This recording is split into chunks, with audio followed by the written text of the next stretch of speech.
내 양은 내 음성을 들으며 나는 그들을 알며 그들은 나를 따르느니라. 아멘. 이 본문 말씀은 벨직 신앙고백서 제29항 참된 교회와 거짓 교회의 표지에 관하여 라는 신앙고백의 근거가 되는 말씀입니다. 벨직 신앙고백서 이 제29항은 참된 교회의 표지를 세 가지로 가르쳐주고 있어요. 첫째로 말씀의 순수한 선포, 두 번째로 성례의 순수한 시행, 세례와 성찬이죠. 그리고 세 번째로 바른 권징의 실시. 이 세 가지를 참된 교회의 표지다. 이렇게 고백합니다. 그런데요, 교회사의 신실한 신학자분들 가운데 모든 분들이 교회 표지를 세 가지라고 말하지 않아요. 어떤 분은 한 가지, 어떤 분은 두 가지, 어떤 분은 세 가지 이렇게 말합니다. 근데 그것은 우리가 참된 교회 표지라는 것을 알기가 어려워서 막 견해가 중구난방 나뉘는 것이 결단관입니다. 사실은 하나라고 하는 분, 두 개라고 하는 분, 또 이렇게 세 개라고 하는 분 모두 같은 이야기를 하고 있어요. 그게 무슨 말씀이냐 하면 공통적으로 이 첫 번째 것을 다 꼽습니다. 말씀의 바른 선포. 하나를 말씀하는 분은 이거 하나를 얘기한 거예요. 두 개를 얘기하는 분은 두 번째 것까지 꼽은 거예요. 성례의 바른 시행까지. 말씀을 바르게 선포하면 당연히 성례를 바르게 시행할 것이고 말씀을 바르게 선포하고 따르는 교회는 그리고 그것을 위해서 반드시 당연히 치리도 합당하게 행할 것이다. 이렇게 생각하는 것이고 두 개를 얘기하는 분은 말씀을 바르게 선포하며 그를 따르길 힘쓰고 성례를 바르게 시행하고자 하는 교회는 당연히 그것을 거스르는 죄악들을 성도들이 범했을 때 치리를 행할 것이다. 이렇게 생각하는 것이고 두 개를 말하는 분은. 그리고 좀 더 세세하게 그 조건들, 표지들을 말하는 이 기도드 불의 목사님 같은 분들은 말씀, 성례, 치리 이 세 가지를 구체적으로 다 언급하는 것일 뿐이고 사실은 말씀 한 가지라는 것을 공통적으로 고백하는 것입니다. 하나님의 말씀을 바르게 선포하고 그것을 따르려는가 아닌가가 참된 교회의 표지이다. 이렇게 고백하는 것이에요. 그게 성경의 가르침이죠. 그러므로 벨직 신앙고백서에서는 참된 교회를 이렇게 요약하여 말합니다. 요약하자면 참된 교회는 하나님이 순수한 말씀에 의해 그 자체를 통치합니다. 하나님의 말씀에 어긋나는 것은 모두 거부하면서 예수 그리스도만을 유일한 머리로 붙드는 것입니다. 아멘. 네, 아멘으로 받을 수 있는 고백이요. 말씀으로 하나님께서 친히 통치하신다. 참된 교회는 하나님이 세우시고 하나님이 통치하시고 그것을 따르기를 기뻐한다. 그것은 오늘 본문 말씀의 그 모습이죠. 예수님이 친히 말씀하셨습니다. 내 양은 내 음성을 들으며 나는 그들을 알며 그들은 나를 따르느니라. 주님의 말씀을 듣고 따르는 교회, 그것이 참된 교회입니다. 이 말씀의 혹은 복음의 순수한 선포에 대해서 잠시 살펴보고자 합니다. 성경 말씀 가운데에는 우리가 잘 깨닫기 어려운 말씀들도 많이 있어요. 모든 성도가 깨닫기는 상당히 어렵고 그리고 하나님께서 많은 지혜를 주신 그리고 많이 믿음과 그 사랑과 거룩함을 주신 성도들조차도 이렇게 잘 모르는 말씀들이 있어요. 예를 들어서 계시록에 나온 장래에 있을 일에 대한 예언들이나 여러 상징들 이런 것들은 나중에는 알게 되겠지만 지금 이 시점에서는 다 알 수 없어요. 마찬가지로 구약시대에도 시편 같은 곳에 메시아의 성육신과 죽으심과 부활하심과 승천하심과 보좌에 앉으심이 다 기록되어 있지만 세월이 흘러서 예수 그리스도께서 성육신하셔서 그것을 다 성취하시기 전에는 선명하게 알 수 없었던 부분이 있었던 것처럼 시간이 흐른 뒤에 계시록의 예언들이 다 성취된 뒤에서야 우리가 깨닫게 될 부분들이 있는 것이죠. 또 혹은 천년왕국 이런 거 들어보신 분들 계시겠지만 저는 무천년설이라는 것을 믿는 교수님께 배웠어요. 그러나 그 교수님은 말하기를 전천년설 이런 것들을 믿는 분들도 우리가 함께 받을 수 있는, 함께 할 수 있는 그런 신학적 토대를 가진 형제들이다. 천년왕국에 대해서 여러분 하나도 모르셔도 상관없어요. 그런 논쟁이 되고 견해가 갈리는 부분들이 있다는 것을 말씀드리는 것 뿐이에요. 그런데 이런 부분들은 하나님의 말씀은 다 중요하지만 상대적으로는 덜 중요한 말씀들입니다. 하나님께서는 우리의 구원에 관한 것, 모든 성도가 다 알기를 원하시는, 다 알게 해주셔야만 하는, 그래야 구원받을 수 있는 이 십자가 복음에 대해서는 쉽게 가르쳐 주셨어요. 반복해서, 명백하게. 그래서 오직 예수님을 믿음으로 우리가 구원받는다. 이신칭이죠. 오직 은혜의 구원. 이런 것들. 다 같은 구원을 얘기하는 거예요. 그 은혜 구원, 오직 믿음 구원, 예수님을 믿으면 구원받습니다. 라는 이 짧은 복음 전도의 이 메시지, 복음의 핵심, 이 부분에서 착각하는 것은 불가능합니다. 참된 교회라면. 그런데 여기서 왜곡이 들어가는 거예요. 계시록의 상징들을 해석하면서 왜곡이 들어가는 것이 아니라 자칭 교회들의 거짓 교회죠, 사실은. 이 복음에서 왜곡이 들어가는 것이죠. 그래서 예수님을 믿는 것 플러스 우리가 행하는 선행이 더해져서 우리의 의, 예수님의 의가 합쳐져서 뭐 구원을 받는다든지, 아니면 각자에게 주신 양심을 따라서 무슨 표현을 쓰던데 그 김수환 추기경이 참되게 산 사람은 예수님 안 믿어도 다른 뭐 불교도여도 다 구원받는다고 말을 했었거든요. 도올이라는 분과 대담을 하면서 뭐 그렇게 한다든지, 여러 가지 이 성경을 미워하고 주님을 대적하는 자가 아니면 예수님을 믿어야만 구원받는다는 사실을 헷갈릴 수가 없어요. 특히 이 말씀을 연구할 그 사역자들은. 그런데 그렇게 하는 자들이 있는 것이죠. 복음을, 핵심을, 십자가 복음을 가리우는 자들. 그것이 거짓 교회의 표지입니다. 여기서 당연히 우리가 이 시대, 이 벨직 신앙고백서의 시대 상황, 그리고 지금 우리의 시대 상황에서도 가장 대표적으로 알 수 있는 것은 로마 카톨릭이에요. 아까 AI에게 이제 질문을 했어요. 전 세계 로마 카톨릭 성도수와 개신교 성도수인데 뭐 어떤 자료를 봐도 자료를 모아서 보여주는데 로마 카톨릭이 훨씬 많습니다. 몇 억 명 많아요. 그런데 거기는 오직 믿음으로 말미암는 구원을 부인해요. 부인하고 있어요. 그런 것들이 거짓 교회의 표지라는 것이죠. 조심해야 된다는 것이죠.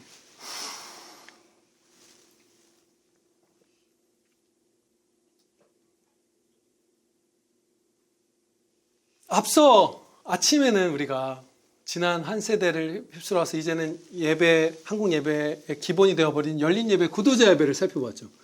그래서 이제는 구도자 예배 이전의 시대의 예배는 옛날 스타일로 예배드려요. 우리 교회는 전통 스타일로 예배드려요. 옛날 목사님 같이 설교해. 뭐 이렇게 표현하더라고요. 그러니까 우리 교회는 옛날 예배고 이제 기본 예배가 이제 구도자 예배죠. 근데 거기서 또 다른 쪽으로 한국 교회가 이렇게 나아가고 있어요. 잘못되게.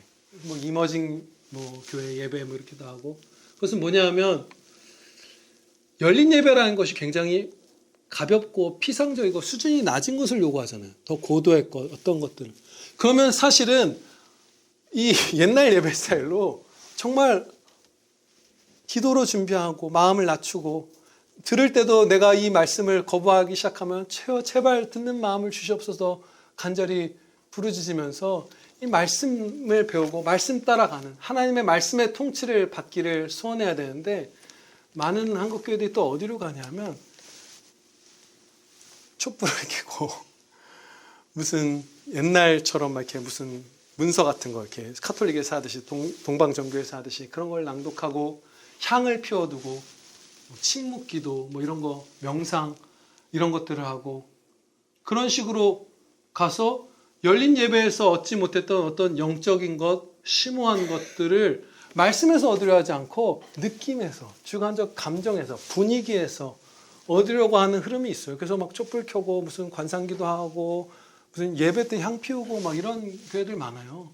그리고 우리 다 같이 10분 동안 침묵으로 호흡하면서 들숨날숨 하면서 예수님의 임재를 누립시다. 진짜 있어요. 진짜 있어요. 되게 큰 교단의 목사님들 그런 거 해요. 정말로 하고 있어요. 그런 흐름도 있는 거예요. 이렇게 잘못하다가 바른 곳으로 돌아오는 것이 아니라 이쪽으로 또 잘못하는 것이에요. 말씀을 따르려는 게 아닌 것이죠. 너희가 내 양이면 내 음성을 듣고 내 음성을 따르리라. 너희가 내 음성을 따르지 않는다면 내 양이 아니기 때문이다. 거짓 교회들이 있는 거예요. 우리는 하나님의 말씀을 정말 막 곱씹어 봐야 돼요. 정말 막 연구해야 돼요, 여러분들. 막 알아봐야 돼요. 각자 관심 있는 거 정말 많이 알아보죠. 뭐가 내 피부에 맞을까? 우리 메이크업 하는 청년이 보여서 뭐는 막 발라와서 두드러기 안 나고 뭘 해야 물광이 생기고 내 색조가 웜톤이야, 쿨톤이야 막 연구하잖아요. 남자분들 막 자동차 연구하고 우리 여행 갈 때 여행 연구하고 온갖 걸 연구하잖아요.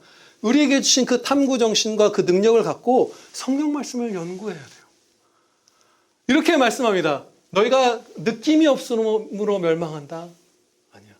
너희가 막 그 대중들에게 인기 있을 세상 사람들도 좋아할 그런 편한 교회가 안 돼서 멸망한다. 이런 게 아니래요.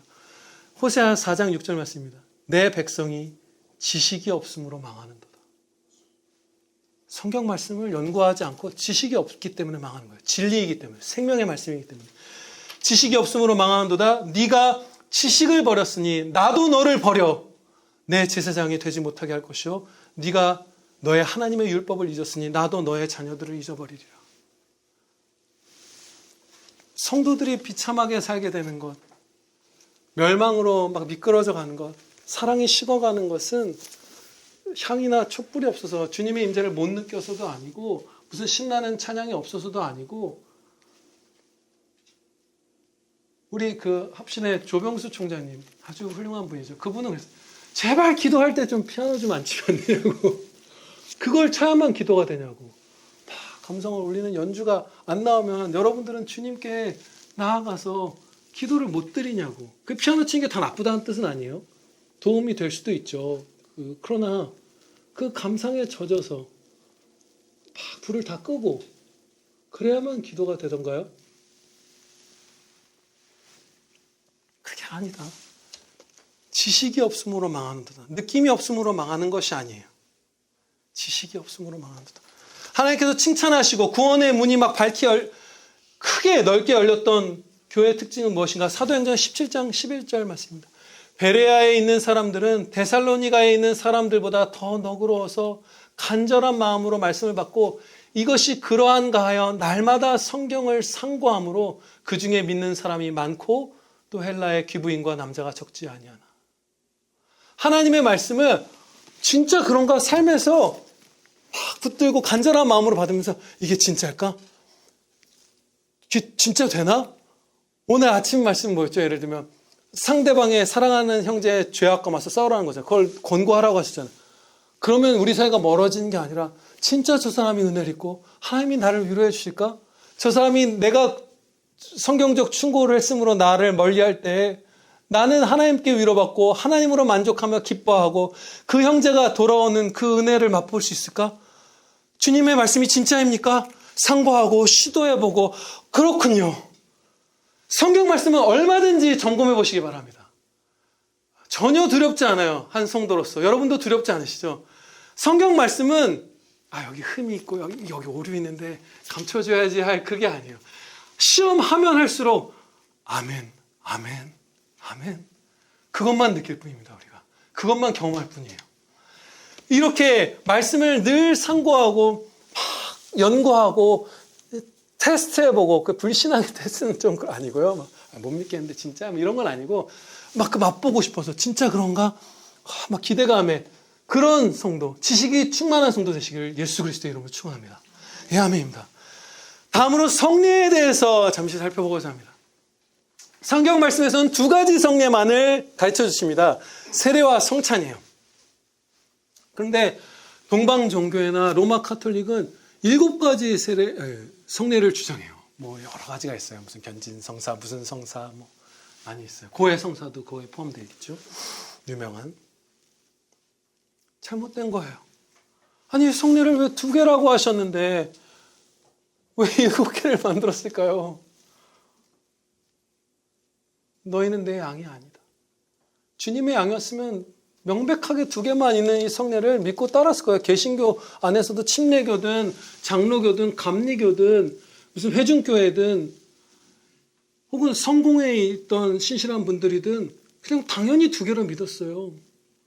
그런데 동방종교에도 엄청 성도 많거든요. 막 억단이거든요. 로마 가톨릭도 말할 것도 없고 막 10억 명이 넘죠. 근데 7개라고 주장하는 거예요. 주님이 2개다 하셨는데 7개를 해버리는 거예요. 그게 거짓교회의 표지인 거예요. 그리고 참 교회에서 인정하는 순종하는 성례인 세례와 성찬. 이 세례와 성찬에 있어서도 왜곡을 합니다. 가짜 성례를 더할 뿐만 아니라 진짜 성례도 왜곡을 해요. 예전에는 이런 시기가 있었어요. 로마 가톨릭에서. 세례를 못 받으면 구원받지 못한다. 아니에요. 오늘 또 그 형제님의 얘기가 나오네요. 예수님 옆에 매달렸던 십자가에 달렸던 강도. 세례 못 받았죠. 그러나 오늘 네가 나와 함께 낙원에 있으리라. 세례는 구원받은 자에게 주시는, 예수님을 믿은 자에게 주시는 엄청난 은혜의 표이고 우리에게 막 신앙을 북돋고 하는 정말 주님이 주신 귀중한 예식이지만, 성례, 거룩한 예식이지만 세례를 받아야만 구원받는 것이 결단코 아닙니다. 그래서 무엇을 위해서 세례를 받아야만 네가 구원받을 수 있냐고 했냐면요, 세례를 주는 사제들의 권위를 높이기 위해서였어요. 내가 세례해줘야 네가 구원받아. 네 아빠 아프지? 근데 내가 민기적거리면서 임종 때까지 안 가서 네 아빠 세례 안 주면 그 아빠는 지옥 가는 거야 라고 말한 거예요. 사제들이, 타락한 거짓 교사들이, 늑대들이 자기를 높이고 성도들을 발 아래 짓밟기 위해서 만든 것이 세례를 받아야만 구원받는다는 그 교리였어요. 세례 못 받아도 구원받습니다. 세례 못 받아도 구원받습니다. 그리고 이제는 로마 카톨릭이 다른 쪽으로 왔더라고요. 오늘 찾아봤어요. 근데 그 막 광주 대교군가 거기서 이렇게 착 교리를 정리해서 말했는데, 교회를 몰라도 예전에는 세례를 받아야만 구원받는다고 했으나 이제 교리가 좀 수정된 것 같더라고요. 교회를 몰라도 구원받을 수 있다. 그 똑같은 거 김수환 추기경이 했던 말대로 불교도든 이슬람교도든 참되게 살아가는 인간은 하나님께서 자비로 막 구원해 주신다. 하나님만 알고 있고 구원받을 것이다. 다른 쪽으로 갔죠. 세례가 구원의 필수라고 말하진 않더라고요. 현재 이 시점의 가톨릭은. 그리고 성찬에서 포도주는 사제분들만 먹잖아요. 그 성찬의 다른 부분들도 막 다 왜곡이 되는데, 어쨌든 평신도분들은 평생 포도주를 못 먹어요. 예수 그리스도의 피를 상징하는 피를 못 먹고 죽어요. 진짜 가짜 교회예요. 정말 가짜예요. 그리고 성찬의 떡과 포도주가 십자가에서 찢기신 그리스도의 살과 흘리신 피를 상징하고, 주님께서는 영적으로 그 성찬에 임재하신다는 진리를 훼손하고, 자기들이 먹는 이 떡과 마시는 포도주가 그 시점에 신비하게 예수님의 진짜 피와 진짜 살이 된다고 말하잖아요. 화채설이라고 말하는 소위. 진짜 이상한 거죠. 그게 얼마나 어리석어요. 얼마나 우스꽝스러워요. 이게 진짜 피라고요. 무슨 사제가 뭐 하고 선언하고 탁 하면 갑자기 이게 진짜 피가 된다고요? 진짜 예수님의 살이 된다고요? 얼마나 주님이 만드신 아름답고 효과적인, 우리가 예수 그리스도의 십자가 복음을, 그 죽으시고 부활하시고 우리를 구원하심을 다 이루신 그 십자가 사건을 대대손손 생생하게 눈에 보이는 말씀으로써 증거할 수 있도록 예수님의 지혜로 만들어주신 그 성찬이라는 성례를 얼마나 우스꽝스럽게 만들어버려요. 조롱하는 거예요. 그게 거짓교회예요. 그러므로 거짓교회예요.